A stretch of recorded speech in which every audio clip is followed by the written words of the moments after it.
नमस्कार, स्वागत है आपका हमारे YouTube चैनल विनर्स में। आज हम बात करेंगे एमपी पुलिस के प्रैक्टिस सेट के ओल्ड पेपर के सेट 107 की।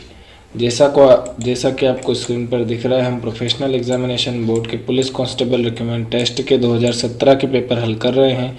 9 सितंबर 2017 का इवनिंग शिफ्ट का पेपर हमने शुरू किया था। इसके 2 टॉपिक हम हमारी पिछली वीडियोज़ में कर चुके हैं। यदि आप हमारे चैनल पर नए हैं तो चैनल को सब्सक्राइब कीजिए और चलते हैं हम हमारे नेक्स्ट टॉपिक की ओर, जो कि हम आज इस वीडियो में सॉल्व करेंगे। नेक्स्ट टॉपिक के हम आज 30 प्रश्न हल करेंगे और कभी भी आपके एडमिट कार्ड जो है वो जारी हो सकते हैं एमपी पुलिस के। अब अपनी तैयारी जो है वो जारी रखिए। हमारा अंतिम टॉपिक है पेपर का science and simple arithmetics. Question number first है, निम्न को हल करना है। घातांक दे रखे हैं, क्या दे रखा है? 3 की घात 5 बटे 3 की घात 9। तो जब 3 की घात 5 बटे 3 की घात 9 दे रखा है, यानी कि 5 और बटे की घात अगर ऊपर ले जाऊंगा तो माइनस की हो जाएगी, तो 5 माइनस 9 अर्थात क्या बचेगा? 3 की घात माइनस का 4 बचेगा। अब इसकी घात क्या है? ब्रैकेट की घात दे रखी है इसने 5, तो यहाँ 5 आ जाएगा। तो ये 5 घात के ऊपर घात होती है तो क्या होता है? गुणा हो जाता है। तो 5 का 4 में गुणा हो जाएगा, तो क्या हो जाए? 3 की घात माइनस 20 हो जाएगा, माइनस 20। तो ये ब्रैकेट का आंसर क्या है? 3 की घात माइनस 20। ठीक है, यहाँ 3 की घात माइनस 6 है, तो जब आधार समान हो तो गुणा में क्या होता है? घातें जुड़ जाती है। तो माइनस 20 और माइनस 6 को जोड़ दीजिए, तो क्या हो जाएगा? 20 और 6 26। तो 3 की घात माइनस 26 हमारा आंसर है। थर्ड ऑप्शन हमारा आंसर हो जाएगा। देखिए, अगर आप चैनल पर नए हो तो मैं आपको बता दूं कि आपको क्या करना है। क्वेश्चन देखने के बाद वीडियो को पॉज कीजिए, उसके बाद अपना रफ कॉपी और पेन लीजिए और क्वेश्चन को हल कीजिए। हल करने के बाद वीडियो को पुनः प्ले कीजिए और हमारे आंसर से अपने आंसर को मिलाइएगा, तभी आपकी प्रैक्टिस हो पाएगी। और अगर आप नहीं कर पा रहे हैं तो मैं आपको हर क्वेश्चन सोल्व करके बता रहा हूँ। उसके अलावा भी यदि आपको कोई समस्या हो रही है या आपको ये मेथड समझ में नहीं आ रही तो मैं आपको विस्तार पूर्वक भी समझा सकता हूँ। अलग से एक वीडियो आपके लिए बना सकता हूँ। जो भी क्वेश्चन आपको समझ में नहीं है तो मुझे कमेंट में बताइए कि सर ये वाला क्वेश्चन आप डबल से किसी और मेथड से समझाइए, तो मैं आपको ज़रूर समझाऊंगा, क्योंकि आपका सिलेक्शन ही हमारा लक्ष्य है। चलिए चलते हैं, हमारा अगला प्रश्न है। √2 का मान दे रखा है, तो √225 बटे 98 का मान निकालना है। तो देखिए, √225 में 225 किसका अंडर होता है? 15 का। तो ये ऊपर वाला तो 15 बन गया, और बटे में जो 98 दे रखा है, 98 के अगर मैं क्या करूँ, एलसीएम लेता हूँ तो क्या बनेगा? 2 गुणित 7 7 49, 49 दूनी 98 हो जाएगा, अर्थात 7 जो है वो तो अंडर रूट से बाहर आ जाएगा। 7 √2 ये जो है ये इसमें परिवर्तित हो गया। अब हमको क्या करना है? √2 का मान रखिए, तो यहाँ पे √2 का मान रखेंगे तो 7 में √2 का गुणा हो जाएगा, तो यहाँ पे गुणा ही कर देते हैं। तो बटे में क्या आ जाएगा? 4 7 चौक 28 का 8 हासिल 2, 7 और 2 9, फिर 7 चौक 28 का 8 हासिल 2, 7 और 2 9.898, और ऊपर जो है वो 15 है। ठीक है,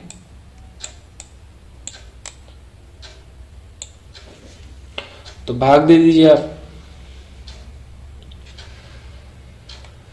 भाग देने पर क्या आंसर आ रहा है? देखिए, मैं देता हूँ इसमें भाग। 9 कम 9 हो जाएगा, 9.8, तो बचेगा 9 और 6 15, यानी कि 6 5.11, 9 4 54, 9 45, 1.5। तो 1.5 जो है वो फर्स्ट ऑप्शन में, तो फर्स्ट ऑप्शन हमारा आंसर है।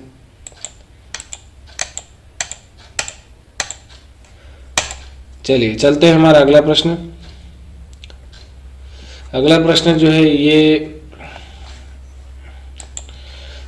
2x प्लस 9y का होल स्क्वायर दे रखा है, तो इसको ओपन कर लेते हैं। तो 2x का होल स्क्वायर हो जाएगा 4x स्क्वायर। क्या कर रहे हैं हम, a प्लस बी के होल स्क्वायर का फॉर्मूला बना रहे हैं। तो a का स्क्वायर यानी कि 2x का स्क्वायर क्या हो जाएगा 4x स्क्वायर, प्लस b का स्क्वायर यानी कि 99 81y स्क्वायर, प्लस 2ab मतलब 2 दूनी 4 4 9 36 xy। फिर पीछे क्या दे रखा है माइनस 72 xy, तो माइनस 72 xy। इसको अगर हम सॉल्व करेंगे तो ये तो ऐसा कैसा ही रहेगा, प्लस का 36 और माइनस का 72 कैलकुलेट करेंगे तो क्या हो जाएगा, माइनस का 36 ही बचेगा, माइनस का 36 xy तो बचेगा। तो क्या हो जाएगा 4x square plus 81y square minus का 36 xy, ये हमारी इक्वेशन बन जाएगी। तो ये किसकी संक्षिप्त फॉर्म है, ये है 2x माइनस 9y के होल स्क्वायर की, यानी फर्स्ट ऑप्शन हमारा करेक्ट आंसर है। चलते हैं हमारा अगला प्रश्न। दिए गए चित्र में कोण दे रखे हैं, तो कौन से कोण दे रखे हैं, ए बी डी। ये दे रखा है 62 डिग्री, यहाँ पे लिख देता हूँ 62। ये जो कोण है ये है सबसे बढ़िया। और बी सी डी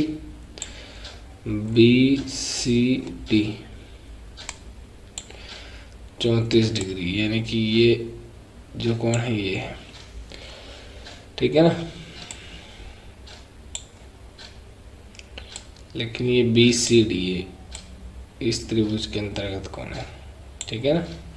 अब हमको निकालना है बी डी ए निकालना है। तो बहुत ही सिंपल है, अगर ये वाला कोण 34 डिग्री है तो ये वाला कोण भी 34 डिग्री होगा, ठीक है। अब त्रिभुज के तीनों कोणों का योग क्या होता है, 180 डिग्री होता है।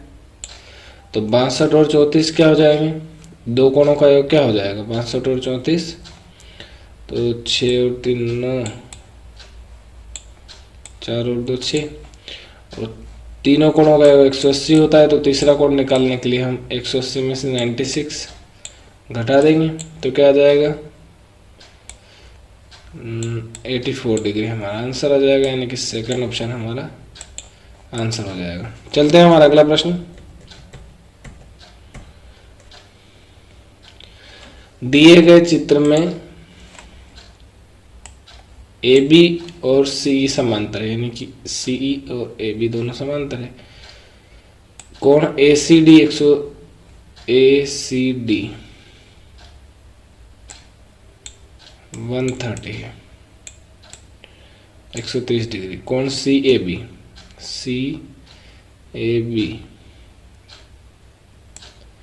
56 डिग्री है। तो कोण डी सी ई निकालना है, डी सी ई। ये वाला कोण किसके बराबर होगा, इस कोण के बराबर होगा, ठीक है ना। अब देखिए ये वाला कोण, ये जो कोण है ये इसके बराबर क्यों होगा, क्योंकि ये दोनों रेखा समांतर है और एक तिर्यक रेखा काट रही, तो दोनों कोण समांतर होंगे। एकांतर कोण का प्रमेय हम लगा देंगे। तो ये कोण निकालने के लिए हमको क्या निकालना है, पहले तो इस कोण को निकालिए। इस कोण को कैसे निकालेंगे, ये जो सीधी रेखा जा रही है बी सी डी, ये कितनी डिग्री की होनी चाहिए 180 की। तो 130 डिग्री का तो कोण यहाँ दे रखा है, तो ये वाला कोण कितने डिग्री का हो जाएगा, ये वाला हो जाएगा 50 डिग्री का, ठीक है। अब ये 50 डिग्री का है, ये 56 डिग्री का है, तो ये बहिष्कोण है। बहिष्कोण जो होता है दोनों अंतः कोणों का योग होता है। तो ये क्या हो जाएगा, दोनों का योग, यानी कि ये हो जाएगा 106। तो 106 डिग्री ये है, तो 106 डिग्री ये भी होगा, अर्थात फोर्थ ऑप्शन हमारा आंसर हो जाएगा। देखिए आपको छोटी मोटी प्रमेय याद होनी चाहिए, और अगर आप हमारे सारे प्रैक्टिस सेट कर रहे हैं तो आपको सारी प्रमेय क्वेश्चन से ही याद हो जाएगी और प्रैक्टिस भी हो जाएगी। चलते हैं, हमारा अगला प्रश्न है, वह संख्या ज्ञात कीजिए, वह संख्या ज्ञात कीजिए जिसका दोगुना इसके आधे से 84 अधिक है। तो ये तो आप x मानकर कर सकते हैं या ऑप्शन लेके भी कर सकते हैं। ये आपके लिए होमवर्क है। क्वेश्चन 6 का आंसर मुझे कमेंट में ज़रूर दीजिएगा। चलते हैं हमारा अगला प्रश्न। यदि एक समांतर चतुर्भुज की दो आसन्न भुजाओं की लंबाई 5 सेंटीमीटर और 6 सेंटीमीटर, तो इसका परिमाप क्या होगा? परिमाप क्या होता है? समांतर चतुर्भुज के परिमाप क्या होता है? दोनों भुजाओं का योग और उसमें 2 का गुणा कर दीजिए, तो 5 और 6 11, 11 में 2 का गुणा कर देते हैं तो 11 दूनी 22 सेंटीमीटर हो जाता है इसका परिमाप। चलते हैं हमारा अगला प्रश्न। निम्न में से क्या जीवाश्म ईंधन नहीं है? कोयला जीवाश्म ईंधन है, पेट्रोलियम भी है, प्राकृतिक गैस भी है, लेकिन लकड़ी खुद एक जो क्या है वन क्यूब वाले। चलते हैं हमारा अगला प्रश्न।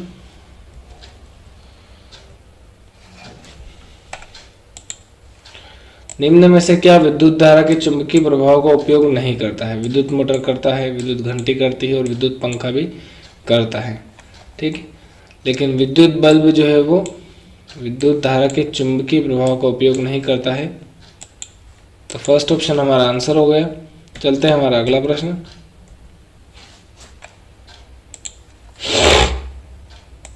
प्रत्येक 216 घन सेंटीमीटर आयतन के दो घन एक दूसरे के सिरों से जुड़े हैं, परिणामी घनाभ का पृष्ठीय क्षेत्रफल बताइए। तो पहले तो मैं आपको बता देता हूँ घन बना के।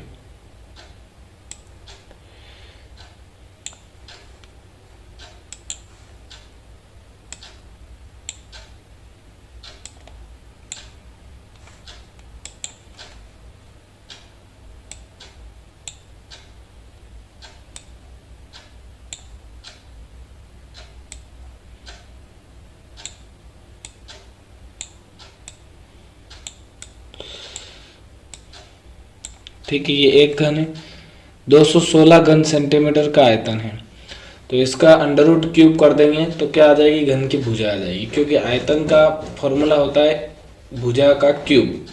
तो इसका अंडर रूट क्यूब क्या होगा? 216 का अंडर रूट क्यूब होगा 6, यानी कि प्रत्येक भुजा का मान क्या है? 6 है, ठीक है ना, क्योंकि 6 का क्यूब 216 हो जाएगा, तो 216 आयतन दे ही रखा है। अब ये बोल रहा है कि दो घन आपस में जोड़ दिए जाते हैं, यानी कि हमको क्या करना है? इसके साथ में एक और घन को जोड़ देना है।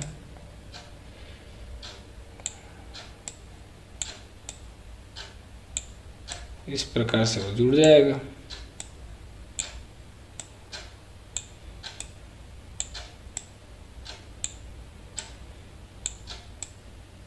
ठीक है, जुड़ गया। तो अब क्या हो जाएगा? मान कितना हो जाएगा?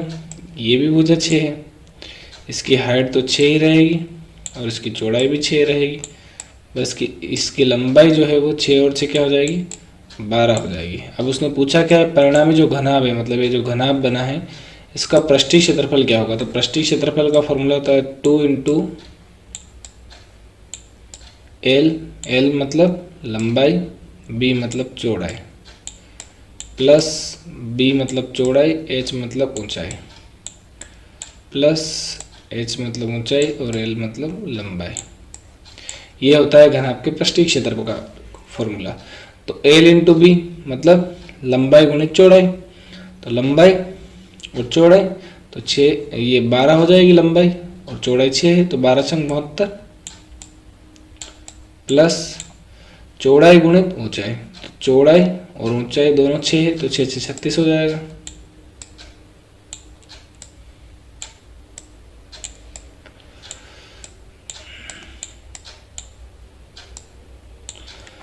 फिर ऊंचाई गुणित लंबाई, तो ऊंचाई तो 6 है और लंबाई 12 है, तो 12 छंग फिर से 72 हो जाएगा, और आगे जो 2 है वो तो है ही सही।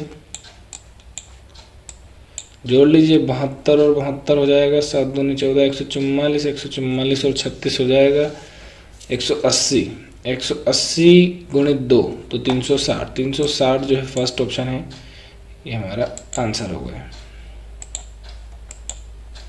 चलते हैं हमारा अगला प्रश्न।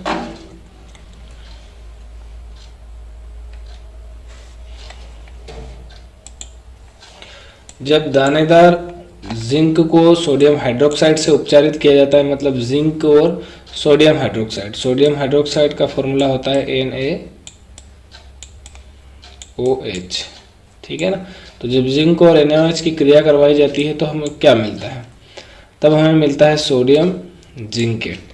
और इसकी जो इक्वेशन बनती है वो मुझे कमेंट में आप बताइएगा। क्वेश्चन नंबर 11 में दानेदार जिंक को हमने सोडियम हाइड्रोक्साइड से उपचारित किया है और हमने क्या बनाया, सोडियम जिंकेट। और साथ ही कमेंट में सोडियम जिंकेट का फॉर्मूला भी आप मुझे बता दीजिएगा, क्योंकि सोडियम जिंकेट का फॉर्मूला भी वो जो आपसे पेपर में पूछ सकता है। चलते हैं हमारा अगला प्रश्न। काटने और वेधन उपकरण इसलिए तीक्ष्ण किए जाते हैं। काटने और वेधन उपकरण से मतलब यह है जैसे कि आप चाकू का उपयोग करते हो कोई भी चीज़ काटने के लिए, या किसी चीज़ को वेधन के लिए, वेधन मतलब छेद करने के लिए, छेद करने के लिए जैसे कोई ड्रिलर मशीन हुई, तो वो जो है वो तीक्ष्ण क्यों किए जाते हैं, तो उसका कारण ये है कि वो क्या करते हैं, उसके क्षेत्र को कम करके और दबाव को बढ़ाने का कार्य करते हैं, ताकि जो भी आपका कार्य है वो सुगमता से हो जाए। थर्ड ऑप्शन हमारा करेक्ट आंसर। चलते हैं हमारा अगला प्रश्न।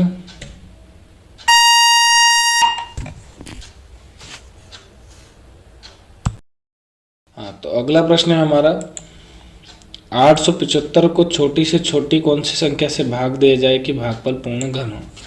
तो जब भी भागफल की बात आए तो हमको क्या करना है, इसके गुणनखंड करना है। तो 875 के गुणनखंड करेंगे तो क्या गुणनखंड बनेंगे, 55 का 25, फिर 55 का 25, ये बनेंगे 5 गुणित 5 गुणित 5 गुणित 7 बनेंगे, है ना। आप चाहे तो गुणनखंड कीजिएगा, इस प्रकार से करने हैं गुणनखंड, आपको पता हो तो 875 छोटे से छोटे संख्या से भाग देना है, तो छोटे से छोटी संख्या आएगी 5 एकम 5, फिर 3, 5 7 35, ठीक है। फिर 55 का 25, फिर यहाँ पे 5 आएगा तो 5 3 15, फिर 55 का 25, फिर 5 आएगा, 5 7 35, तो 5 गुणित 5 गुणित 5 गुणित 7 सही तो है, ठीक है ना। तो हमको घन चाहिए, घन मतलब 5 तो 3 बार है तो ये घन बन गया, तो क्या ज़्यादा है, 7 ज़्यादा है, तो 7 जो है उसका हमको भाग देना है, 7 हमारा आंसर हो गया। बहुत सरल प्रश्न है। चलते हैं हमारा अगला प्रश्न। जब एक अधिभार या लघु पतन होता है तब विद्युत परिपथ का वह घटक जो स्वचालित रूप से बंद हो जाता है। मतलब सीधी सी बात यह है कि इसका प्रैक्टिकल आपने अपने घरों में किया होगा कि जैसे ही लाइट खराब होती है, खराब होने का मतलब या तो फिर वो ज़रूरत से ज़्यादा मात्रा में आ जाती है, हाई वोल्टेज हो जाती है, या फिर ज़रूरत की मात्रा में कम पड़ती है, यानी कि लो वोल्टेज हो जाती है। तब क्या होता है, अपने आप से आपका मेन स्विच बंद हो जाता है, तो उसको क्या बोलते हैं, उसको बोलते हैं लघु परिपथ भंजक। सेकेंड ऑप्शन हमारा करेक्ट आंसर है। चलते हैं हमारा अगला प्रश्न। परावर्तन में परावर्तन कोण किसके बराबर होता है। तो आपने परावर्तन के नियम पढ़े होंगे, तो परावर्तन में परावर्तन कोण जो है वो आपतन कोण के बराबर होता है। बहुत ही सरल प्रश्न है। चलते हैं हमारा अगला प्रश्न। 2ax² माइनस 2ay² को ax माइनस ay से भाग देना है। तो क्या करेंगे, सबसे पहले तो 2 कॉमन आ रहा है तो 2 को कॉमन ले लीजिए, और a भी कॉमन आ रहा है तो a को भी कॉमन ले लीजिए। क्या बचेगा, x² माइनस y², ये बचेगा ना। तो x² माइनस y² को क्या लिख सकते हैं, x प्लस वाई और x माइनस वाई लिख सकते हैं। तो यहाँ लिख देता हूँ मैं x प्लस वाई और x माइनस वाई, और आगे क्या है 2a। इसके बटे में मतलब वही भाग देना है, किसका भाग देना है, ax माइनस ay का। तो इसमें भी a कॉमन ले लीजिए, बचेगा क्या, x माइनस वाई, काट दीजिए, a से a कट जाएगा, x माइनस वाई से x माइनस वाई कट जाएगा, बचेगा क्या 2x प्लस वाई। तो फोर्थ ऑप्शन में दे रखा है, फोर्थ ऑप्शन हमारा करेक्ट आंसर है। चलिए चलते हैं हमारा अगला प्रश्न। एक निश्चित धनराशि पर 2 वर्षों के लिए 10% की वार्षिक ब्याज दर पर साधारण ब्याज 240 रुपये है। तो इस धनराशि पर समान ब्याज दर पर समान अवधि के लिए चक्रवृद्धि ब्याज क्या होगा। तो इसमें आपको फॉर्मूला लगाना है और सबसे पहले मूलधन ज्ञात करना है। साधारण ब्याज के फॉर्मूला लगाना है, मूलधन ज्ञात करना है, उसके बाद फिर उस पर आपको चक्रवृद्धि ब्याज ज्ञात कर लेना है। बहुत ही सरल प्रश्न है। तो इसका आंसर जो है आप मुझे कमेंट सेक्शन में दीजिएगा। क्वेश्चन नंबर 17 का क्या आंसर आएगा। चलिए चलते हैं हमारा अगला प्रश्न। यादृच्छिक रूप से उठाए गए 20 संतरों के भार दे रखे हैं और उपयुक्त आंकड़ों का हमें निकालना है परास। ठीक है, तो परास क्या होता है सबसे पहले आपको ये पता होना चाहिए। तो परास होता है जो आंकड़े दे रखे हैं उनमें सबसे छोटा मान और सबसे बड़े मान का अंतर। तो सबसे पहले हमको ढूंढना है सबसे छोटा मान क्या है इनमें से और सबसे बड़ा मान क्या है। तो सबसे छोटा मान मेरे हिसाब से 69 है। हाँ 69 है सबसे छोटा, और सबसे बड़ा है मेरे हिसाब से 204। एक बार और देख लेते हैं। ठीक है, तो सबसे छोटे और सबसे बड़े का अंतर ही जो है वो हमारा परास होगा। तो निकाल लीजिए अंतर। 9 और 5 14, 7 और 3 10, 135, यानी कि सेकंड ऑप्शन हमारा करेक्ट आंसर है। चलिए चलते हैं हमारा अगला प्रश्न। मेथियास, सेलेडेन तथा शेओडोर स्वान ने अपने निम्न सिद्धांत के लिए प्रसिद्ध है। तो इनका कोशिका सिद्धांत आपने पढ़ा होगा, और इन्होंने अपने कोशिका सिद्धांत में कहा था कि प्रत्येक जीव की उत्पत्ति जो है वो कोशिका से हुई है, या तो फिर वो एक कोशिका से हुई है या अनेक कोशिकाओं से हुई है। कुल मिला के प्रत्येक जीवित व्यक्तियों में कोशिका पाई जाती है। चलते हैं हमारा अगला प्रश्न।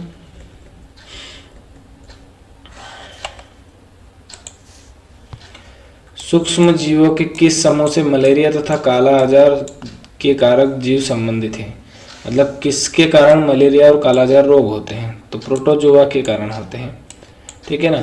अब अगर आपको प्रोटोजोआ से होने वाले रोग या विषाणु से होने वाले रोग या बैक्टीरिया से होने वाले रोग, इनकी ट्रिक पढ़नी है तो मुझे कमेंट में बताइएगा। तो मैं इनकी अलग से एक ट्रिक का वीडियो एक बनाकर आपको जो है वो अपलोड कर दूंगा। तो उससे आपको सभी रोग याद करने में सहायता हो जाएगी।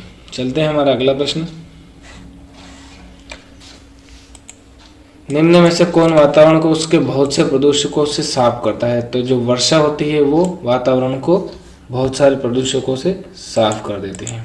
चलते हैं हमारा अगला प्रश्न। कुछ प्रश्न तो बहुत ज़्यादा बेसिक इन्होंने पूछ रखे, जैसे वनों की कटाई से मृदा अपरदन तेजी से बढ़ जाता है। क्यों बढ़ जाता है? क्योंकि वनों की जो जड़ें रहती है, पेड़ों की जो जड़ें रहती है वो मृदा को पकड़ कर रखती है। सिंपल सी बात है। तो जड़ें मृदा को दृढ़तापूर्वक पकड़ कर रखती है। फर्स्ट ऑप्शन ही करेक्ट है। ठीक है ना। चलते हैं हमारा अगला प्रश्न। जोतना मृदा को बनाता है। तो जोतने से क्या होता है? खरपतवारों से मुक्ति मिलती है। बिल्कुल सही है। उद्वती और ढीली होती मिट्टी, ये भी बात भी सही है। हवादार और खाद के लिए आसान होती है, ये भी बात सही है। मतलब यहाँ पर उपयुक्त सभी जो है वो हमारा आंसर हो जाता है। चलते हैं हमारा अगला प्रश्न। अगला प्रश्न है हमारा, ल्यूकोसाइट को श्वेत रक्त कणिकाएं कहा जाता है, क्यों?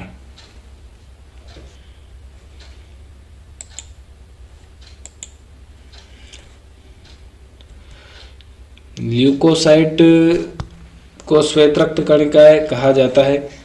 इस प्रश्न का उत्तर जानने से पहले मैं आपसे एक प्रश्न करना चाहूंगा कि श्वेत रक्त कणिकाओं का शरीर में क्या कार्य होता है। तो इसका जो उत्तर है वो मुझे आप कमेंट में बताइएगा कि श्वेत रक्त कणिकाओं का आपके शरीर में क्या कार्य होता है। ठीक है ना। देखिए ये प्रश्न आपसे पूछा जा सकता है, इसीलिए मैं आपसे पूछ रहा हूँ।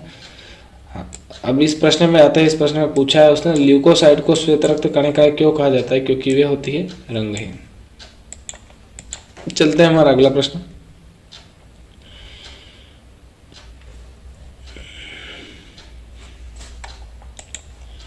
संकुचनशील प्रोटीन किस में पाए जाते हैं? तो मसल्स में पाए जाते हैं या पेशियों में पाए जाते हैं, तभी तो ये संकुचित हो जाती है। ठीक है ना। चलते हैं हमारा अगला प्रश्न।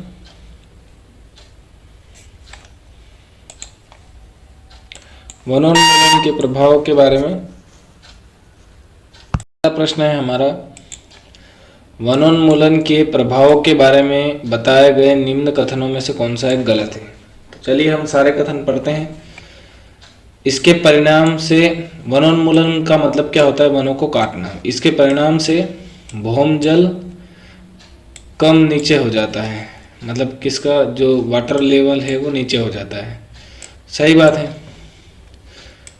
यह पृथ्वी पर तापमान और प्रदूषण स्तरों को बढ़ाता है, ये बात भी सही है। यह वायुमंडल में CO2 के स्तर को बढ़ाता है, ये भी सही है। क्यों? क्योंकि वो वन जो है, वृक्ष जो है वो क्या करते हैं, CO2 को श्वसन के दौरान अंदर लेते हैं।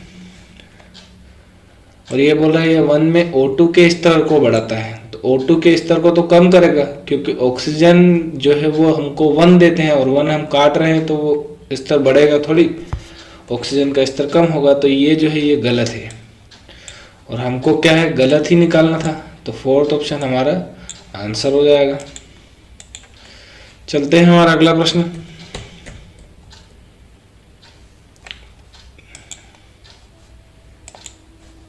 नीचे दिए गए पदार्थों की सूची में से 2 अजैव निम्नीकरण पदार्थों का चयन करें। अजैव निम्नीकरण मतलब वो पदार्थ जिनका अपघटन जो है वो नहीं होता है, या बहुत ज़्यादा मुश्किल से होता है, बहुत समय लग जाता है उसके अपघटन में। तो रद्दी कागज, तो कागज का अपघटन तो बहुत सरलता से होता है। चांदी का वर्क जो है इसका अपघटन बहुत दुर्लभ है। चाय की पत्तियां, तो ये भी आराम से अपघटित हो जाती है। DDT क्या है, DDT जो है वो एक कीटनाशक है, इसका भी अपघटन बहुत देरी से होता है। चमड़े के जूते भी हो जाता है, क्यों? क्योंकि चमड़े का अपघटन होता है, तो चमड़े के जूते का भी हो जाएगा, ऊनी दस्तानों का भी हो जाएगा। मतलब क्या बच रहा है, चांदी का वर्क और DDT ही जो है वो अजैव निम्नीकरण पदार्थ है। तो कहाँ दे रखे है ये दे रखा है फोर्थ ऑप्शन में। फोर्थ ऑप्शन हमारा आंसर हो गया। अब एक प्रश्न मैं आपसे पूछ रहा हूँ, क्वेश्चन नंबर 27 के अंदर DDT का पूरा नाम बताइए। DDT का पूरा नाम आपसे पूछा जा सकता है, तो DDT का पूरा नाम आप मुझे ऑप्शन में जरूर बताइएगा। चलते हैं हमारा अगला प्रश्न।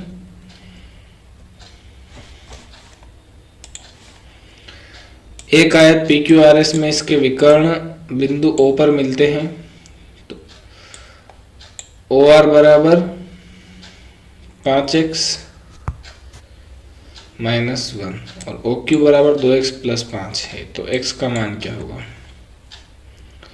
तो OR और OQ PQRS, तो ये दोनों क्या होंगे, ये दोनों बराबर होंगे।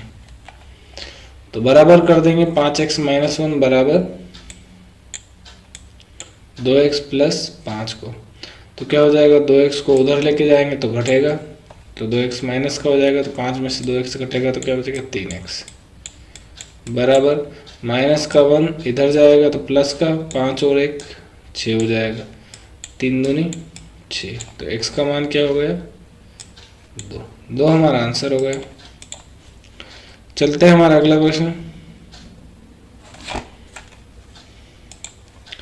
एक दुकानदार एक वस्तु को 500 रुपये में खरीदता है, वह इसे लागत कीमत के ऊपर 20% अंकित करता है। यदि वह इसे 14% की छूट पर बेचता है तो उसका विक्रय मूल्य क्या है। बहुत ही सरल है, क्या करना है, 500 रुपये में खरीदता है तो 500 लिख दिया। एक 20% अधिक अंकित कर रहा है, यानी कि गुणित 100 में 20 जोड़ देंगे, 120/100, ये हो गया उसका अंकित मूल्य।